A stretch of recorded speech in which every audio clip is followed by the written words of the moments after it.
let me just start with, whenever we began our first press conference, I guess 2 or 3 days ago, we gave the condolences to the families of the 67 victims in this accident. And tonight, we also need to give the condolences to yet another set of individuals due to the Philadelphia crash. Our hearts go out to all of them. Nobody should suffer this much tragedy, no matter what time frame in between it. But know this, we will find out what happened in both of those accidents.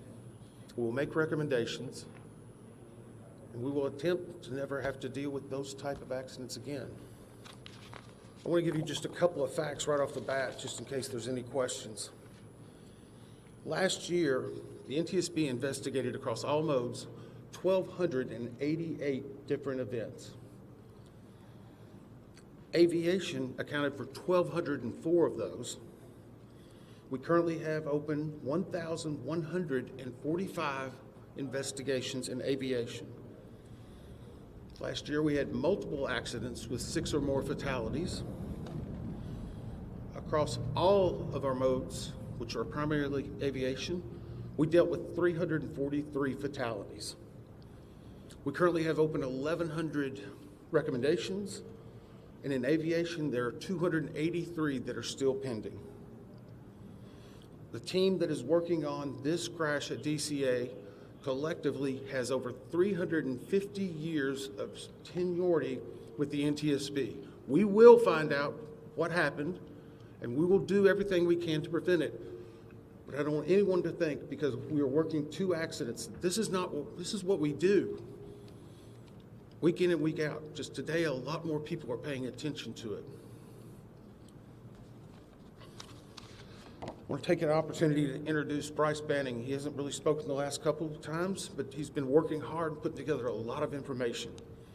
Bryce joined the NTSB in 2012 as a senior aircraft investigator.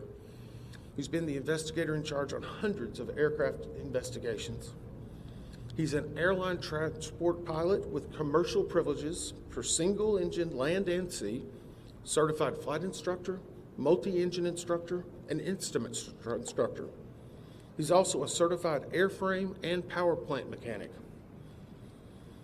Bryce has accumulated over 8,000 hours of flight time in all types of aircraft, ranging from Pipers to Navajos, King Airs, and Lear. He's served in multiple management positions for multiple airlines, and he has been leading this team since the inception. He's going to brief you on some details that we have, and then we'll come back with some additional details.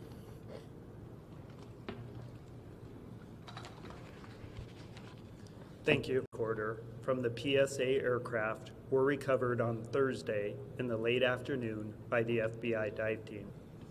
The CVR and the FDR were provided to engineers at the NTSB Vehicle Recorders Division immediately after recovery. Both the FDR and the CVR were a L3 Harris Communications FA 2100 type.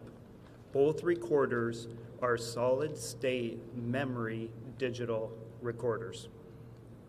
Both the CVR and the FDR were downloaded successfully.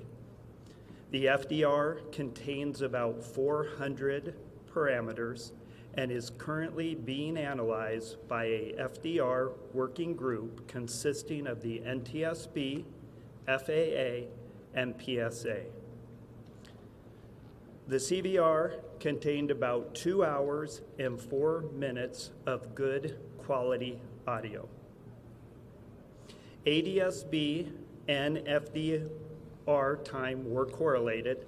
Timing will continue to be refined. Times are in Eastern Standard Time and are preliminary. The FDR captures the entirety of the accident flight. The CVR audio, because it is only 2 hours in duration, starts mid-flight. Prior to initial descent, the crew briefed the arrival for the Troops 5 arrival, followed by an ILS approach to runway 1 at DCA.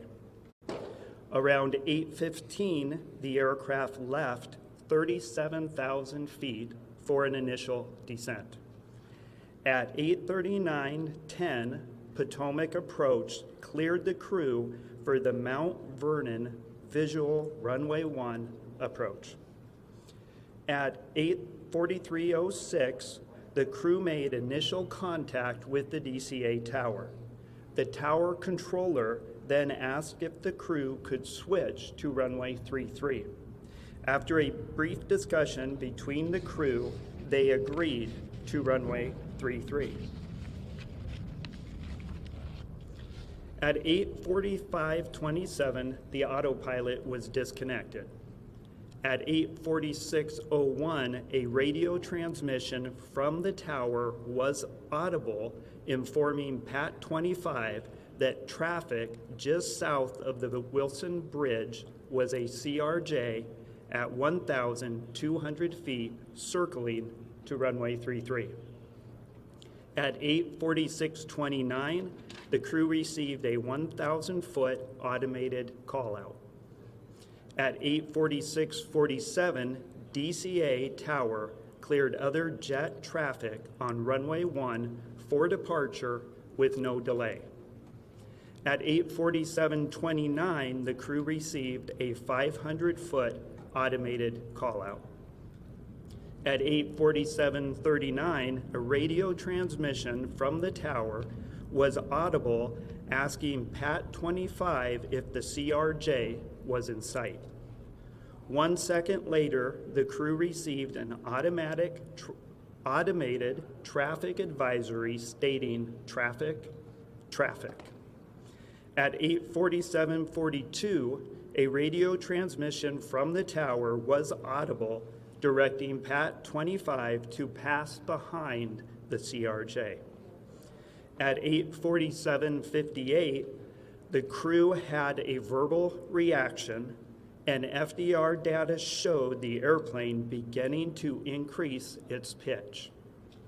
Sounds of impact were audible about 1 second later, followed by the end of the recording.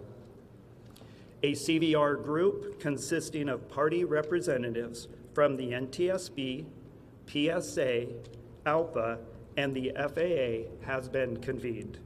The group is currently working to transcribe the entirety of the CVR recording verbatim.